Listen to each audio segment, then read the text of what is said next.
Hello friends, welcome to कार की classes. आज डेट 18 मार्च 2021 और देख लेते हैं इंडियन एक्सप्रेस से इंपॉर्टेंट आर्टिकल्स जो अभी हम डिस्कस करेंगे एडिटोरियल और आइडिया पेज से। फर्स्ट आर्टिकल है that is unlocking value.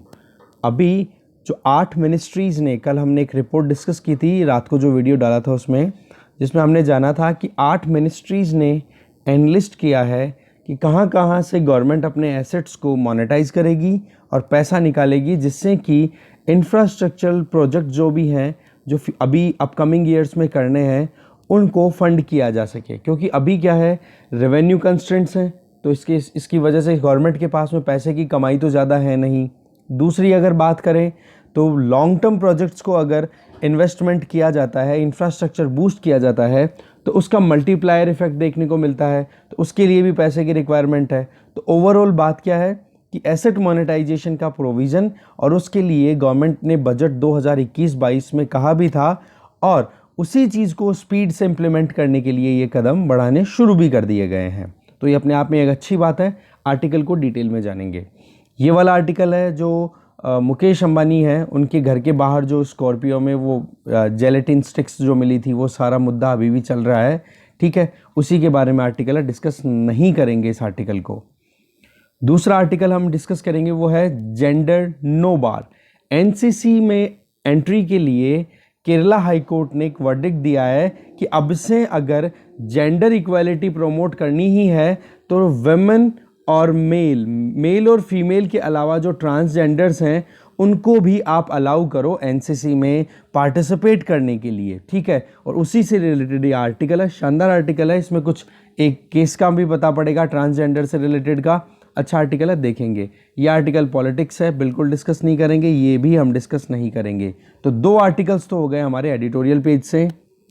Next जो आर्टिकल है वो अगर हम देखें वो है आइडिया पेज से, all roads don't lead to growth. इस आर्टिकल में बताया हुआ है कि रोड इंफ्रास्ट्रक्चर को बूस्ट करने के लिए करंट बजट में लगभग 1,18,000 करोड़ रुपए का अलोकेशन किया गया है। तो यहाँ पर यूपी, महाराष्ट्र और तमिलनाडु 3 स्टेट्स में रोड इंफ्रास्ट्रक्चर को कंपेयर किया जा रहा है और 2 इंडेक्सेस के बेसिस पे। तो यहाँ पर हम इन माइन्यूट डिटेल्स पे तो जाएंगे नहीं कि यूपी, महाराष्ट्र, तमिलनाडु में कितना टाइम लगता है एक जगह से दूसरी जगह में ट्रैवल करने में, क्या फैसिलिटीज़ अवेलेबल है, वो इतना डिटेल में जाएंगे नहीं। बट यहाँ पर जो मेन थीम जो है वो 2 इंडिकेटर्स पे बेस्ड है, उन 2 इंडिकेटर्स को हम समझेंगे इस आर्टिकल में। इतना ही। इसके अलावा दूसरा जो आर्टिकल है ये है डोंट बी टाइट फिस्टेड। इसमें आर्टिकल में बताया हुआ है कि जो स्टेट गवर्नमेंट्स का जो भी अभी आप देखोगे, अभी लगभग 11 स्टेट्स का इन्होंने अभी एनालिसिस किया है, जिसमें ये बताया है कि स्टेट्स ने अपना जो बजट टारगेट रखा है उसमें कहीं ना कहीं पेंडेमिक का असर क्लियर दिखाई दे रहा है, और वो अभी आने वाले 1 साल में और दिखाई देगा। तो 2020 से लेकर के 2022 का ये 2 साल का जो फिस्कल ईयर्स को अगर कंबाइन करके देखें तो हमें 5 इंपॉर्टेंट ट्रेंड्स देखने को मिलेंगे। उन ट्रेंड्स को हम जानेंगे कि कौन से हैं। ठीक है, बाकी पूरा डिटेल में नहीं देखेंगे इस आर्टिकल को, क्योंकि ट्रेंड जो है वो 1 साल का ही है, 1 साल या 2 साल का ज़्यादा मैटर करता नहीं है। बट जानना ज़रूरी है कि हाँ, इकोनॉमी किस डायरेक्शन में जा रही है। इस आर्टिकल को हम डिटेल में देखेंगे। Small can be beautiful. अभी अप्रैल में फॉरेन ट्रेड पॉलिसी आने वाली है हमारे यहाँ पे, तो उसमें बताया जा रहा है कि एमएसएमईज को हम बहुत ज़्यादा प्रमोट कर सकते हैं ई कॉमर्स कंपनीज के थ्रू, और उसके लिए राइटर यहाँ पे बहुत सारे सजेशन दे रही हैं जो कि अच्छे सजेशंस हैं कि एमएसएमईज को हम कैसे बूस्ट कर सकते हैं, आत्मनिर्भर भारत कैसे बन सकते हैं, हम सेल्फ रिलायंट कैसे बन सकते हैं। अच्छा आर्टिकल है। अब देखते हैं आर्टिकल्स को डिटेल में। नेक्स्ट फर्स्ट आर्टिकल है दैट इज अनलॉकिंग वैल्यू। देखो, यूनियन बजट 2021-22 में फाइनेंस मिनिस्टर निर्मला सीतारमन जी ने प्रपोज किया था 3 प्रोन्ड स्ट्रेटजी को, कि किस तरीके से रिसोर्सेज को राइज किया जाएगा और नए इंफ्रास्ट्रक्चरल प्रोजेक्ट जो भी होंगे उनमें इन्वेस्टमेंट किया जा सकेगा कंट्री में। क्योंकि कोविड-19 की वजह से जो स्लो डाउन आ गया है उसमें प्राइवेट सेक्टर इतना ज़्यादा अभी एक्टिव दिखाई नहीं दे रहा है। तो यहाँ पर पब्लिक सेक्टर मतलब गवर्नमेंट के ऊपर जिम्मेदारी आ गई है कि गवर्नमेंट जो है इस मूवमेंट को लीड करे। इसमें देखो, सबसे पहला काम 3 प्रोन्ड स्ट्रेटजी में अगर देखें तो पहला क्या है, इंस्टीट्यूशनल स्ट्रक्चर तैयार करना। जिसमें न्यू डेवलपमेंट किया गया है, डेवलपमेंट फाइनेंस इंस्टीट्यूशन DFI को इस्टेब्लिश करना।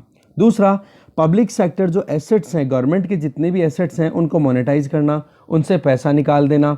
और जो तीसरा पॉइंट है वो कि जो एक्सपेंडिचर, कैपिटल एक्सपेंडिचर है उस पर अलोकेशन ज़्यादा देना, मतलब उस पर खर्चा ज़्यादा करना, जिसमें सेंट्रल और स्टेट गवर्नमेंट दोनों काम करेंगी।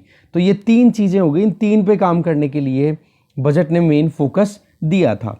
तो उसी चीज़ पर ध्यान रखते हुए अब आप देखोगे, इन्हीं प्रपोजल को ध्यान में रखते हुए यूनियन कैबिनेट ने ट्यूसडे को अपनी तरफ से अप्रूवल दे दिया कि जो डेवलपमेंट फाइनेंस इंस्टीट्यूशन है, इसके लिए जो कि लॉन्ग टर्म इंफ्रास्ट्रक्चर को फाइनेंस करेगी, उसके लिए 20,000 करोड़ रुपए का इन्फ्यूजन, मतलब पैसा डाला जाएगा और ये स्टैब्लिश कर दिया जाएगा। जिससे क्या होगा कि लॉन्ग टर्म जो भी प्रोजेक्ट्स होंगे, इंफ्रास्ट्रक्चर प्रोजेक्ट, उनको इम्प्लीमेंट किया जा सके प्रॉपर वे में और लॉन्ग टर्म में, पैसे की कमी ना आए।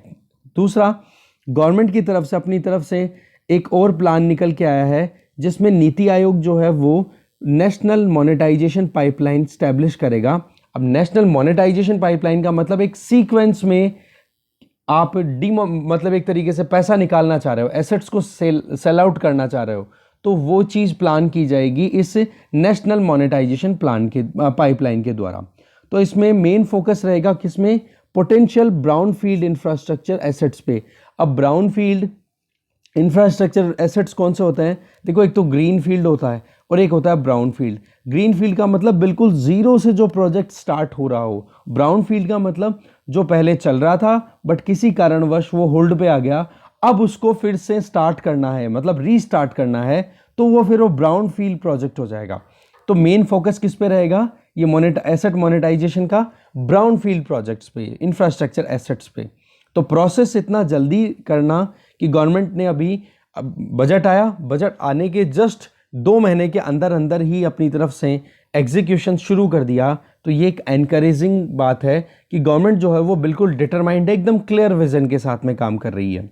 अभी फिलहाल जो गवर्नमेंट की तरफ से जो लिस्टिंग हुई है कि कौन कौन से एसेट से गवर्नमेंट अपनी खुद की स्टेक्स को डाउन करने वाली है, तो उनमें हाईवेज, इलेक्ट्रिक ट्रांसमिशन एसेट्स हैं, power grid corporation of India का, ऐसे ही ऑयल गैस पाइपलाइंस है गेल की, ऐसे ही IOCL, HPCL, और इनसे भी एसेट अपने खुद के रिड्यूस करेगी, अपने शेयर्स को डाउन करेगी, प्राइवेट सेक्टर को सेल आउट करेगी। Similarly BSNL, MTNL, Bharat net, इनके अंदर जो टेलीकॉम एसेट्स हैं जैसे टावर्स हैं, उनको भी कहीं ना कहीं सेल आउट करने की बात हो रही है।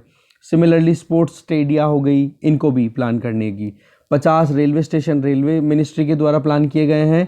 तो 150 पैसेंजर ट्रेन हैं वो प्राइवेट प्लेयर्स के अंडर में करने की बात की जा रही है। Similarly airport authority of India के जो जॉइंट वेंचर्स हैं, जैसे कि दिल्ली, मुंबई, बेंगलुरु, हैदराबाद एयरपोर्ट्स, यहाँ पर डिवेस्टमेंट किया जाएगा। डिवेस्ट का मतलब होता है एक तरीके से, डाइवेस्ट मतलब रिड्यूस करने अपने स्टेक्स को, डिसइन्वेस्टमेंट का शॉर्ट टर्म है डिवेस्ट, ठीक है।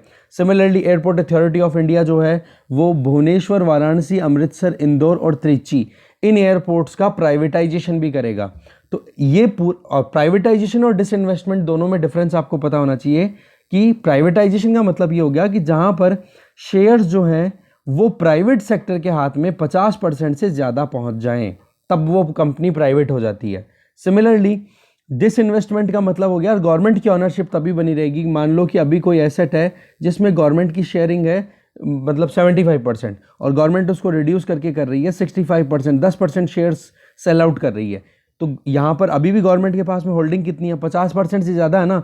तो अभी भी वो एसेट जो है वो पब्लिक एसेट ही कंसिडर किया जाएगा, गवर्नमेंट एसेट ही कंसिडर किया जाएगा। बट 50% से ज़्यादा अगर शेयर होल्डिंग प्राइवेट सेक्टर के लोगों के हाथ में चली गई तो फिर वो चीज़ प्राइवेटाइज हो जाएगी, ठीक है। तो ऊपर वाले एयरपोर्ट्स में तो डिसइन्वेस्टमेंट होगा और नीचे वाले एयरपोर्ट्स का प्राइवेटाइजेशन होगा, ओके। इसके अलावा गवर्नमेंट अपनी तरफ से इंसेंटिव इनिशिएटिव भी और भी ले रही है कि मोनेटाइजेशन का जो प्रोसेस है उसको क्या सीक्वेंस में करना है, और साथ में ये भी ध्यान रखना है क्योंकि आज आप जितनी भी पब्लिक सेक्टर की होल्डिंग्स है, ठीक है, गवर्नमेंट के पास में जितनी भी एसेट्स हैं, उनमें ये भी तो देखना है ना कि रेवेन्यू कलेक्शन भी प्रॉपर चलता रहे। क्या एक ही चीज़ पे रिलाई करना कि केवल एसेट घर का सोना बेच बेच करके अगर आप अपने घर को चलाओ तो वो भी तो पॉसिबल नहीं है ना कि आप कितने दिन जियोगे ऐसे। उसके लिए तो आपको जॉब ही करनी पड़ेगी, कोई मेहनत वाला काम ही करना पड़ेगा। तो सिमिलरली अभी क्या है, प्रॉब्लम क्या है कि पेंडेमिक की वजह से सरकार के पास में फिस्कल स्पेस बिल्कुल भी नहीं है कि सरकार जो है वो उधार ले सके, या फिर रेवेन्यू कलेक्शन आप देखो, रेवेन्यू कलेक्शन, टैक्सेस का कलेक्शन बहुत कम, क्योंकि इकोनॉमिक एक्टिविटीज़ ही फुल फ्लेजेड वे में नहीं चल रही थी, तो सरकार के पास में पैसा भी नहीं है। तो इस केस में फिर कहीं ना कहीं एक बार अपने जो स्टेक्स हैं उनको रिड्यूस करना एक मजबूरी हो गई है सरकार के लिए, और उसी के चलते ये मोनेटाइज किया जा रहा है। पब्लिक सेक्टर के अंदर जितने भी एसेट्स हैं उनको एक शॉर्ट लिस्टिंग कर ली गई है, और उसी पे ये सारा आर्टिकल हमने अभी डिस्कस किया है। तो ये स्ट्रेट फॉरवर्ड वे में काम करना ये एक अच्छी बात है, क्योंकि सिचुएशन जो कह रही है उसके हिसाब से चलना बहुत ज़रूरी है। एक चीज़ ये कि जब पब्लिक सेक्टर में जब ये कैपिटल एक्सपेंडिचर होगा ना सरकार के द्वारा, तो इससे क्या होगा, प्राइवेट सेक्टर में जो भी इन्वेस्टर्स हैं उनको क्राउड इन महसूस होगा, मतलब वो भी फिर बाद में इन्वेस्टमेंट लाएंगे। तो पब्लिक सेक्टर इन्वेस्ट करेगा, फिर उसके बाद में प्राइवेट सेक्टर इन्वेस्ट करेगा। इससे क्या होगा, एक मल्टीप्लायर इफेक्ट आएगा, क्योंकि शॉर्ट टर्म में तो क्या होगा, यहाँ पर इन प्रोजेक्ट्स पे काम करेंगे तो लेबर को काम मिलेगा कि नहीं, जो वर्कफोर्स है उनको जॉब मिलेगी कि नहीं, जॉब मिलने के बाद में फिर लॉन्ग टर्म में जब वो प्रोजेक्ट तैयार हो जाएगा तो और ज़्यादा फायदा मिलेगा हमारी इकोनॉमी को। तो उससे क्या हो जाएगा कि अभी जो क्राइसिस का सामना इकोनॉमी कर रही है उससे हम बाहर निकल सकते हैं।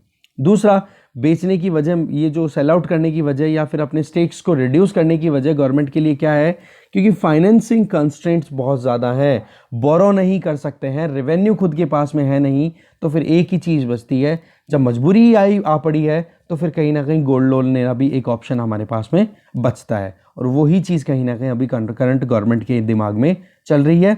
और अब देखने वाली बात यह है कि रिकग्निशन प्रॉपर हो, कौन से रिसोर्सेज को कहाँ से पैसा निकाला जाए, और कौन से प्रोडक्टिविटी वाले जो सेक्टर्स हैं जिनमें गवर्नमेंट को और ज़्यादा ध्यान देना चाहिए, जिससे कि रेवेन्यू और कलेक्ट हो, जिससे कि फिस्कल कंसोलिडेशन किया जा सके। जो घाटा है सरकार का, जो मतलब एक तरीके से जितना पैसा सरकार को कमाई में आना चाहिए और जितना खर्चा हो रहा है उसमें कम से कम गैप लाया जा सके। इससे क्या होगा, हमारी इकोनॉमी वायबल होगी, स्ट्रॉन्ग बनेगी। आगे चलते हैं। नेक्स्ट आर्टिकल है जेंडर नो बार। केरला हाई कोर्ट ने अभी एक ऑर्डर दिया है कि ट्रांस पर्सन है एक, उसको एनरोल किया जाए एनसीसी में, नेशनल कैडेट कॉर्प्स में। ठीक है, इससे क्या होगा, हम जेंडर इंक्लूजन की तरफ बढ़ेंगे और जेंडर इक्वालिटी की तरफ बढ़ेंगे। इसमें क्या है कि कोर्ट ने एक पिटिशन के बेसिस पे एक पिटिशन लगी थी वहाँ के हाई कोर्ट में, केरला हाई कोर्ट में, उसके चलते ही ये अपनी तरफ से एक वर्डिक्ट दिया है। एक ट्रांस वुमन जिसका नाम है हीना हनीफा, ठीक है, उन्होंने एनसीसी में अपनी एप्लीकेशन डाली और एनसीसी में उनके एडमिशन को रिजेक्ट कर दिया कि भाई आप ट्रांसजेंडर हो और एनसीसी एक्ट 1948 के बेसिस पे आपको एडमिशन नहीं मिल सकता। तो इसी बात से नाराज़ होकर के, इसी बात को लेकर के वो केरला हाई कोर्ट में उन्होंने पिटीशन दायर कर दी। तो एनसीसी की यूनिट में एंटर ना होना, और वो भी कहाँ पर, थिरुवनंतपुरम कॉलेज में, तो ये एक कहीं ना कहीं कंसर्निंग बात थी, और इसी चीज़ को लेकर के अभी केरला हाई कोर्ट ने अपना एक वर्डिक्ट दिया है। देखो कि एनसीसी 1948 का जो एक्ट है ना, वो क्या कहता है कि मेंबर्स मेल सेक्स या फीमेल सेक्स के हैं वो ही कैडेट के तौर पे एनसीसी ज्वाइन कर सकते हैं, ट्रांसजेंडर्स के लिए प्रोविज़न अवेलेबल है नहीं। तो इस चीज़ में जो जस्टिस अनु शिवारमन है, उन्होंने ये कहा, अनु शिवारमन, कि भाई आप 21st सेंचुरी में जी रहे हो और ये एक्ट है 1948 का, तो हमें इस एक्ट को चेंज करने चाहिए। ये जो रेट्रोस्पेक्टिव जो प्रोविजंस है, ये जो पुराने आप स्टीरियोटाइप जो इश्यूज हैं, इनको हमें अब इग्नोर करने की ज़रूरत है, क्योंकि 2014 का NALSA versus union of India supreme court का जजमेंट आया हुआ है, जिसमें ट्रांसजेंडर पर्सन्स को इक्वल ट्रीटमेंट देने की बात की गई थी, और उसी को कहीं ना कहीं कोट करके यहाँ पर जो केरला हाई कोर्ट की जस्टिस हैं उन्होंने ये बात कही है कि आप right of equality, personal liberty और साथ में दूसरे जो प्रोविजंस दिए हुए हैं हमारे कॉन्स्टिट्यूशन में, आप उनको वायलेट नहीं कर सकते हो। तो ज़रूरत क्या है कि एनसीसी में ये जो प्रोविज़न है ना, सेक्स वाले, जेंडर वाले, बोलो इसको करेक्ट करने की ज़रूरत है। इसी चीज़ को लेकर के पूरा आर्टिकल बताया गया है। साथ में पिटीशन के अगेंस्ट में जब सेंट्रल गवर्नमेंट की तरफ से जब एक तरीके से रिस्पॉन्स आया तो वो था कि एनसीसी में ये जो प्रोविज़न किए हुए हैं ना कि जेंडर बेसिस पे एंट्री हो, तो उसके पीछे बहुत सारी वजह हैं। उनमें से मेन वजह ये कि देखो एनसीसी में जो भी एंट्री लेते हैं कॉलेज लेवल पे या स्कूल मतलब कॉलेज लेवल पे जो एंट्री लेते हैं, स्कूल लेवल पे बच्चे अगर एनसीसी ज्वाइन करते हैं तो उनका टारगेट ये होता है कि उनको तैयार किया जा सके, प्रिपेयर किया जा सके आर्म्ड फोर्सेस के लिए।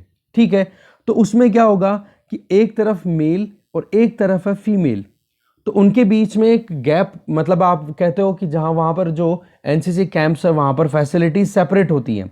तो एक ट्रांसजेंडर को अगर एंट्री मिल जाएगी तो अगर उसको एक वुमेन ट्रांसजेंडर है फॉर एग्जांपल, तो उनको एंट्री मिलेगी किधर, फीमेल वाले सेक्टर में, वहाँ मतलब कैंप में वो कहाँ रुकेंगी, फीमेल एरिया में।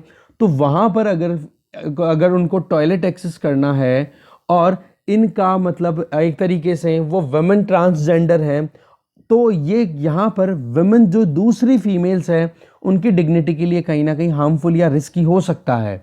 बोला इस चीज़ को ध्यान में रख करके ये थोड़ा सा हमें एंट्री नहीं देनी पड़ी।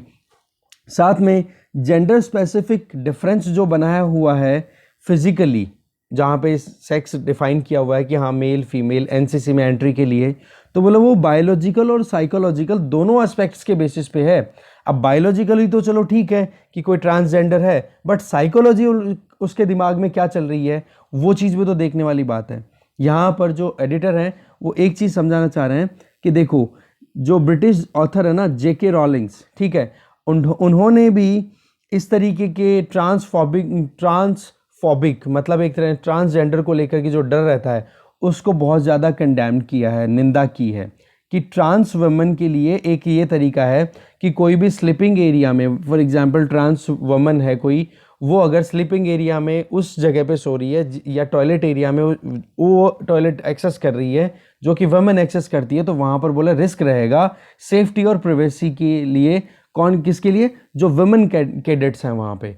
तो इस फोबिया को हमें करेक्ट करने की ज़रूरत है। देखो transgender protection of rights act 2019 में और ये जो नालसा का जजमेंट था सुप्रीम कोर्ट का, ये दोनों चीज़ें क्लियर करती है कि जो ट्रांसजेंडर्स हैं उनके लिए जो राइट टू लाइफ है, ठीक है, राइट टू इक्वालिटी है, वो हम डिनाई नहीं कर सकते किसी भी केस में।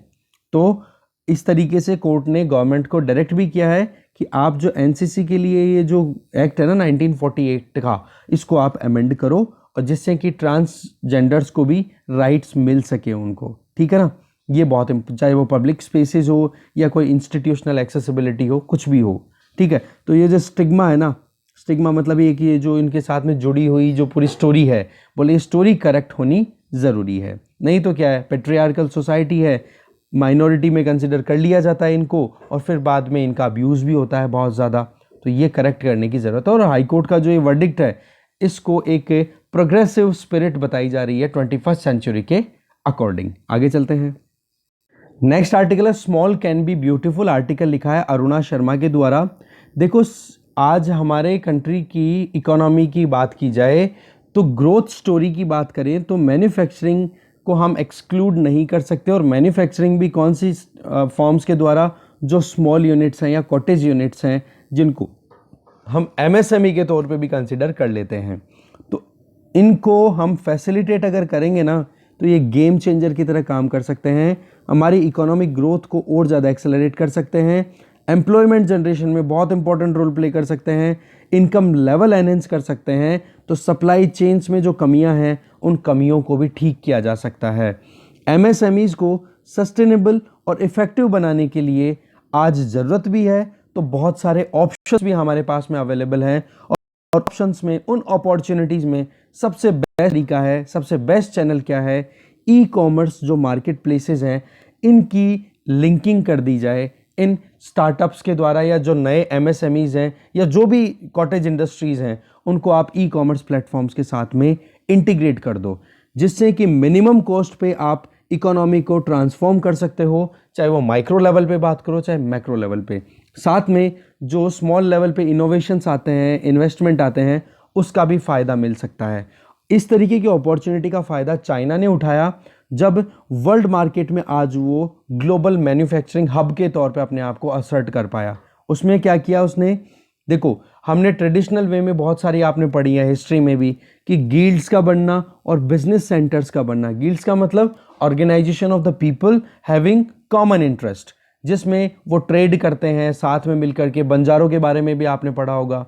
तो और साथ में बिजनेस सेंटर्स का बनाना, इससे क्या हो गया, जो छोटे छोटे, वही बात है फार्मर प्रोड्यूस ऑर्गेनाइजेशन के बारे में हमने प्रीवियस आर्टिकल्स में अच्छे से डिटेल में देखा है, ठीक है।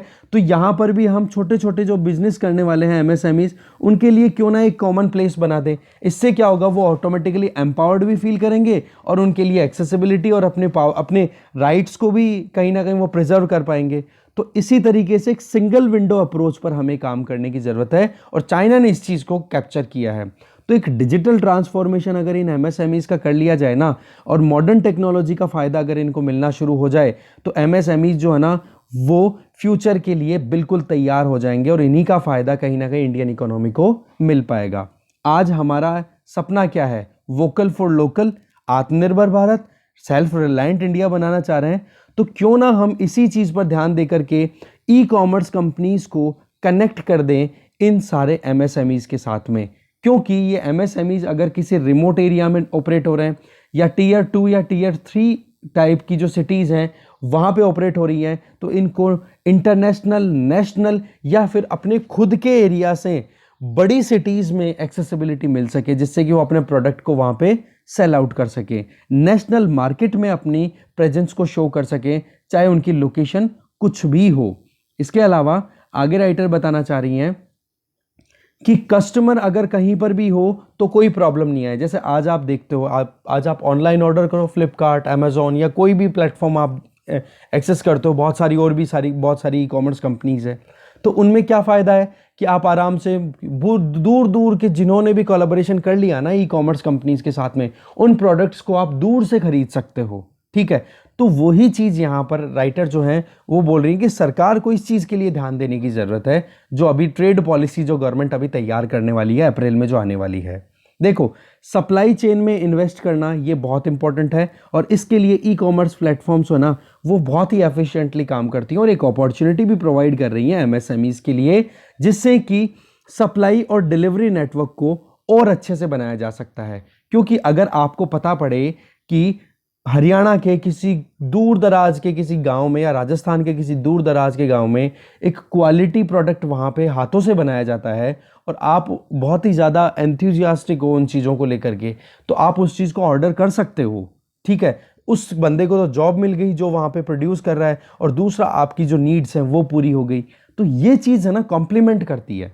साथ में आज इंडिया में startup India, stand up India programme के अंडर में बहुत सारे नए कंपनियां खुली हैं, नए ब्रांड्स बने हैं, तो वो भी कहीं ना कहीं अपॉर्चुनिटीज़ तो ढूंढ रहे हैं ना। तो क्यों ना हम इस तरीके की पॉलिसी तैयार करें जिससे कि हमारे नेशनल ब्रांड्स बन सके, ग्लोबल जो सप्लाई चेन है उसमें हमारे प्रोडक्ट्स हैं वो बिक सकें।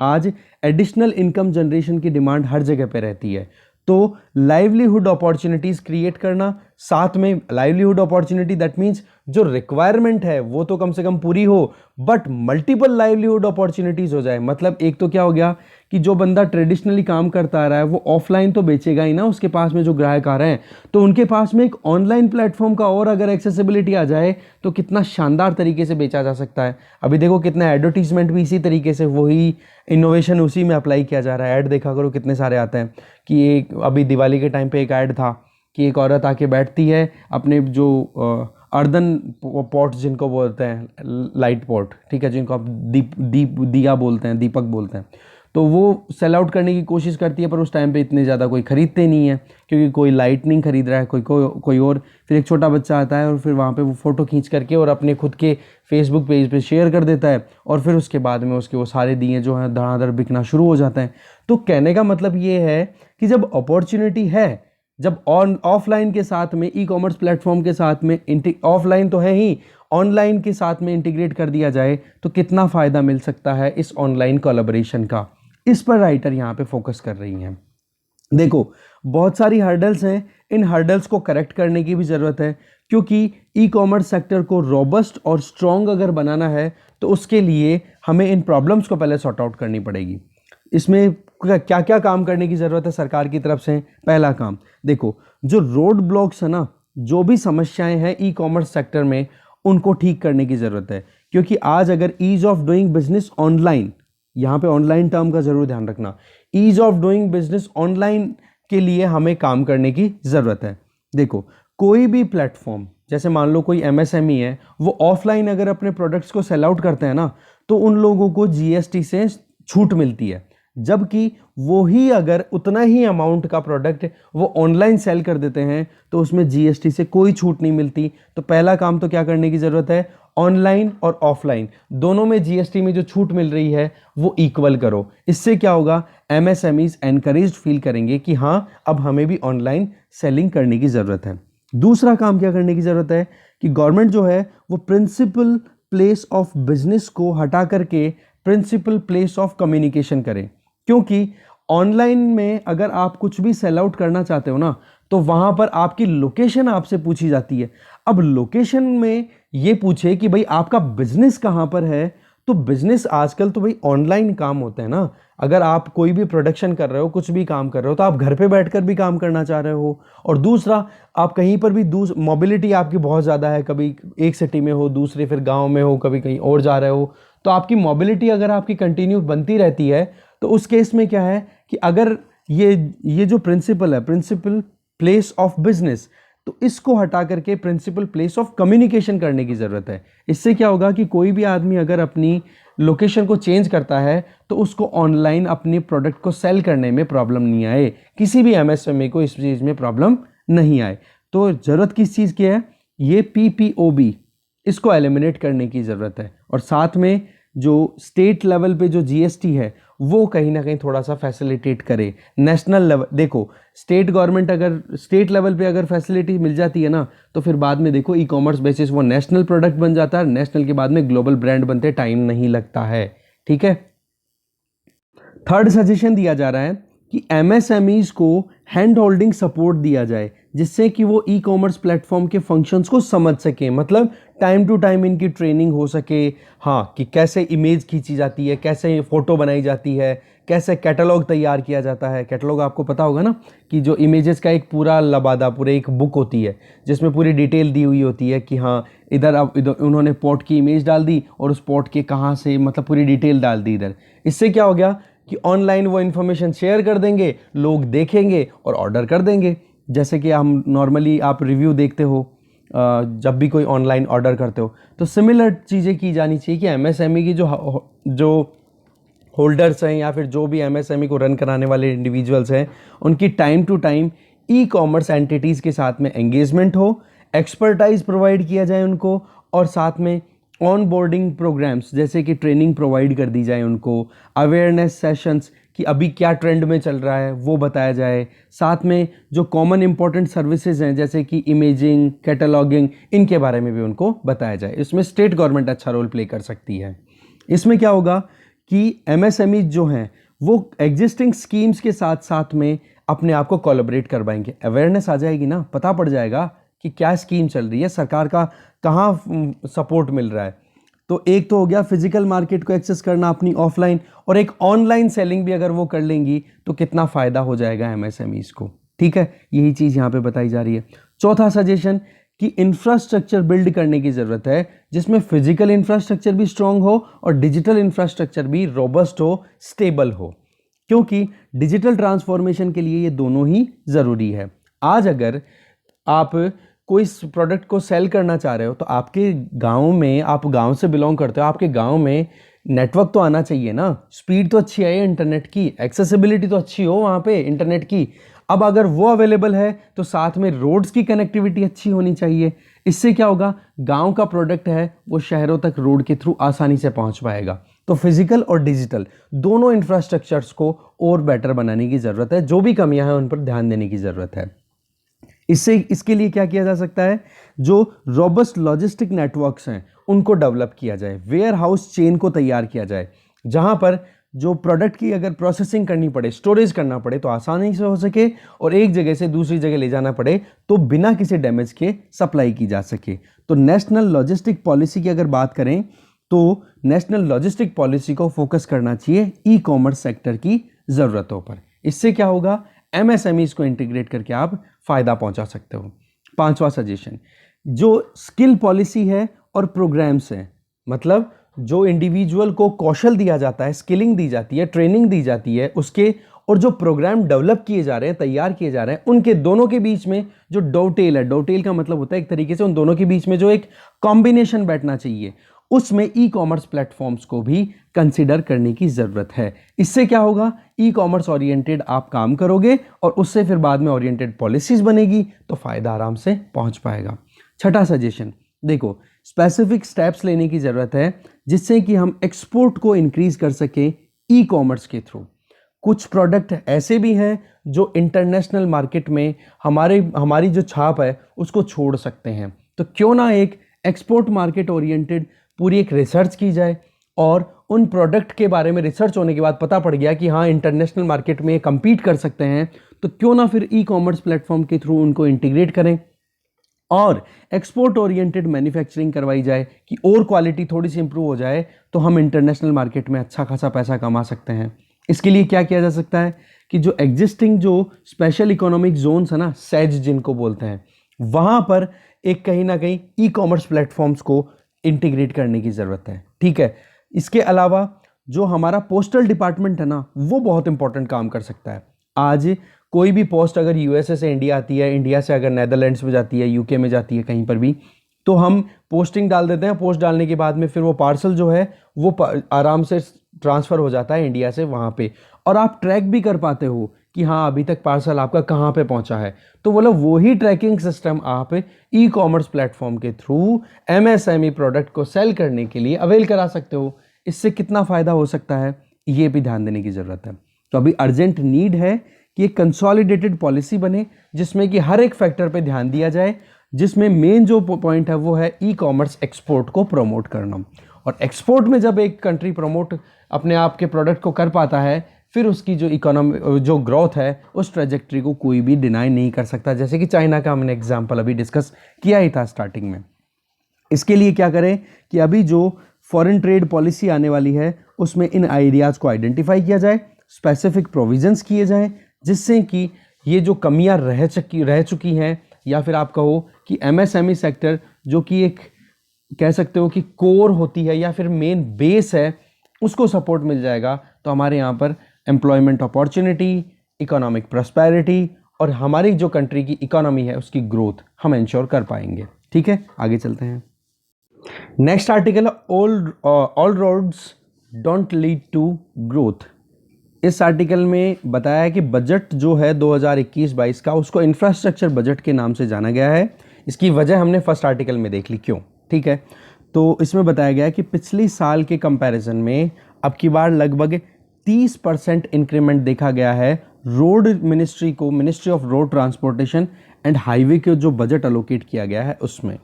तो राइटर्स जो हैं वो मिलके ये बता रहे हैं कि ओवरऑल अगर हम देखें कि हमारे देश में जो भी रोड फैसिलिटीज़ अवेलेबल हैं, तो उनको अगर एनालाइज करें तो हमारे पास में दो इंडिसीज हैं, दो इंडेक्सेस हैं, उनको हमने ध्यान में दिया और फिर बाद में हम एनालाइज कर रहे हैं तमिलनाडु, महाराष्ट्र और यूपी में रोड की जो कनेक्टिविटी है उसका, कि क्या वाकई में जितना इन्वेस्टमेंट किया जा रहा है उसका आउटकम भी मिलेगा, या वाकई में हर जगह पे जो डेवलपमेंट है रोड का उसका सेम आउटकम मिलता है। तो बेसिकली इन स्टेट्स की क्या डिटेल्स हैं वो तो आपको खुद को देखनी है, बट ये इंडेक्सेस क्या थे वो हम जानते हैं। फर्स्ट इंडेक्स तो इनके द्वारा लिया गया था मोबिलिटी इंडेक्स, जिसमें ये मेजर किया इन्होंने कि एक पर्टिकुलर जर्नी में टिपिकल एवरेज टाइम कितना लगता है। मतलब कि अगर एक जर्नी ए पॉइंट से बी पॉइंट के बीच में हो रही है तो उसके बीच में रोड की क्वालिटी कैसी है, कंजेशन कितना है, ओवरऑल कितने टाइम में वो पूरी डिस्टेंस को कवर कर पा रहे हैं। तो ये तो हो गया मोबिलिटी इंडेक्स। दूसरा है एक्सेस डिस्टेंस इंडेक्स। इसमें ये देखा जाएगा कि जो डिस्टेंस ट्रेवल की गई है वो और स्ट्रेट लाइन डिस्टेंस, इन दोनों के बीच में कितना रेशियो आ रहा है। जैसे मान लो ये 2 पॉइंट्स हैं, ये 2 पॉइंट्स की बात करें तो इसमें रोड तो बनी हुई है कुछ ऐसे यूं जा करके ऐसे, और इधर से आप ट्रेवल कर रहे हो तो आपको लग रहा है 15 किलोमीटर की डिस्टेंस ट्रेवल, और सीधा अगर स्ट्रेट लाइन खींच करके देखो तो इनके बीच में डिस्टेंस आ रही है आपकी लगभग 9 किलोमीटर। तो इसका जो रेशियो होगा उसको आप बोलोगे एक्सेस डिस्टेंस इंडेक्स। इसमें क्या होगा कि रोड एक्स्ट्रा बनानी पड़ रही है ना, टेढ़ी मेढ़ी बनानी पड़ रही है। दूसरा, कंजेशन कितना है, रोड की क्वालिटी क्या है, वो सारी चीज़ें इन्होंने डिटेल में चेक की और पता पड़ा कि वाकई में जो रोड डेवलपमेंट है उसका मेन जो आउटकम मिला इनको वो ये कि तमिलनाडु जो है वो महाराष्ट्र से बेटर परफॉर्म कर रहा है और महाराष्ट्र यूपी से बेटर परफॉर्म कर रहा है। ये चीज़ बताई जा रही है इस आर्टिकल में। तो ओवरऑल ये मेन दो इंडेक्सेस हैं। अगर रोड की क्वालिटी के बारे में कभी बात करनी हो तो आप ये चीज़ ज़रूर लिखोगे कि मोबिलिटी इंडेक्स और एक्सेस डिस्टेंस इंडेक्स ये अच्छे परफॉर्म करते हुए दिखाई देने चाहिए। ठीक है, आगे चलते हैं नेक्स्ट आर्टिकल की तरफ। नेक्स्ट आर्टिकल है don't be tight fisted. Article तो वैसे ईशान बख्शी ने लिखा है। इसमें बताया है कि 2021-22 में जो बजट दिए गए हैं ना स्टेट गवर्नमेंट के द्वारा जो प्रेजेंट किए हैं, तो उनको यहाँ पर एनालाइज कर रहे हैं कि बोले 11 स्टेट्स का बजट मैं एनालाइज कर रहा हूँ जो कि इंडिया की टोटल जीडीपी का लगभग 60% आप कंसिडर कर सकते हो, राइट। तो इसमें ये बता रहे हैं कि 5 ट्रेंड्स देखने को मिल रहे हैं जो कि अभी हैं और आने वाले 1 साल में देखने को मिलेंगे। पहला, स्टेट्स के पास में जो रेवेन्यू सोर्सेज है ना वो बिल्कुल कोलैप्स कर गए। दूसरा, जो सेंटर की तरफ से जो डिवोल्यूशन आता है, टैक्स का हिस्सा जो आता है वो भी कम पड़ गया है। इसकी चलते क्या हो जाएगा, स्टेट जो हैं वो बोरो करने पे ज़्यादा रिलाई करेंगे। मतलब वो स्टेट जिनके पास में पहले से पैसा था वो भी पैसे मतलब सरप्लस में जो रहते थे, कहीं ना कहीं डेवलप्ड स्टेट कंसिडर किए जाते थे, बोला उनको भी कहीं ना कहीं अपनी स्पेंडिंग को बढ़ाने के लिए कर्जा ही लेना पड़ेगा। एक तो ये ट्रेंड देखने को मिलेगा। दूसरा ट्रेंड क्या है, जो स्पेसिफिकली या टिपिकली रेवेन्यू सरप्लस स्टेट्स है जिनके पास में रेवेन्यू ज़्यादा कलेक्ट होता है, खर्चे के कम मतलब आमदनी उनकी ज़्यादा है, खर्चा उनका कम है, तो उनके पास में भी अभी रेवेन्यू डेफिसिट रहेगी। Even day to day basis की जो एक्सपेंडिचर्स है, ऐसा नहीं कुछ एडिशनल खर्चा करना पड़ेगा उनको या एडिशनल कोई प्रोजेक्ट करने के लिए फिर उनको उधार लेना पड़ेगा, नहीं। डे टू डे की जो डेली बेसिस की या नॉर्मल जो एक्टिविटीज़ हैं उनके लिए भी उनको बोरो करना पड़ेगा। एक ये ट्रेंड देखने को मिलेगा। इसके अलावा जो थर्ड ट्रेंड जो रहेगा कॉमन, इन 11 स्टेट्स के अकॉर्डिंग ही बता रहे हैं, ध्यान रखना, ठीक है, कि स्टेट्स जो हैं वो अपनी स्पेंडिंग को बढ़ाने की कोशिश करेंगे। वजह क्या है कि सेंट्रल गवर्नमेंट ने अभी जो बोरोइंग रेट है, बोरोइंग सीलिंग जो है, बोरोइंग स्पेस जो है स्टेट्स के लिए वो बढ़ा दिया है कि पहले तो क्या एक स्टेट की जितनी जीएसडीपी है उस स्टेट की जो डोमेस्टिक प्रोडक्ट है, GSDP gross state domestic product, उसका 3% तक ही वो बोरो कर सकते थे। अब सेंट्रल गवर्नमेंट ने क्या कहा है, चलो ठीक है आप 5% तक बोरो कर लो। तो इससे क्या हो गया, स्टेट्स के पास में थोड़ा और स्पेस आ गया और अब वो क्या करेंगे, उधार पर और ज़्यादा रिलाई करने वाले हैं, एक्सपेंड होगा उनका डेट, आप ये कह सकते हो। एक सेकेंड।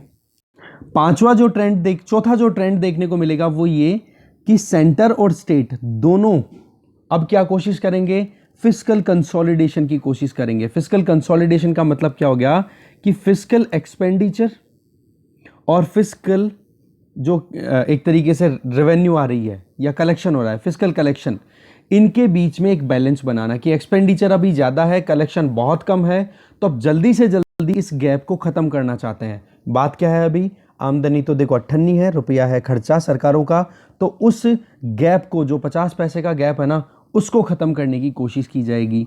अब ये एग्रेसिव कंसोलिडेशन जो किया जाएगा इसमें यह नहीं होगा कि एक्सपेंडिचर को ख़त्म किया जाएगा, जो खर्चा करने की बात कर रही है सरकारें, जो कैपिटल इन्वेस्टमेंट करना चाह रही हैं उसको कम नहीं करेंगी। इसमें ये राइटर बता रहे हैं कि प्रीवियस भी जो एक्सपीरियंसेस है ना वो एक ट्रेंड शो करते हैं कि एक बार अगर फिस्कल एक्सपेंडिचर अगर बढ़ता है, कैपिटल एक्सपेंडिचर बढ़ जाता है, तो उसके बाद में आने वाले टाइम पे धीरे धीरे रेवेन्यू कलेक्शन है ना वो भी धीरे धीरे राइज होने लग जाता है। तो अब जब रेवेन्यू कलेक्शन इंक्रीज हो गया तो फिस्कल डेफिसिट ऑटोमेटिकली डाउन जाएगा कि नहीं, बस ये तरीका बता रहे हैं। बोला खर्चा कम नहीं करेंगी सरकारें, रेवेन्यू इंक्रीज होने के चांसेस हैं। इस वजह से जो एग्रेसिव फिस्कल कंसोलिडेशन है उस पर ध्यान दिया जाएगा कि कैसे भी करके जो घाटा है सरकारों का वो कम करें। ये 5 ट्रेंड्स देखने को मिलेंगे 2020 से लेकर के 2022 के बीच में, ठीक है। 20-21 का तो अब खत्म होने वाला है, 31 मार्च को खत्म हो जाएगा, फिर बाद में 1 अप्रैल से 31 मार्च 2022 तक 2021-22 का जो फिस्कल ईयर चलेगा उसमें ये ट्रेंड्स देखने के स्कोप मिल रहे हैं, ठीक है। डिस्कशन यही खत्म है। Thank you very much.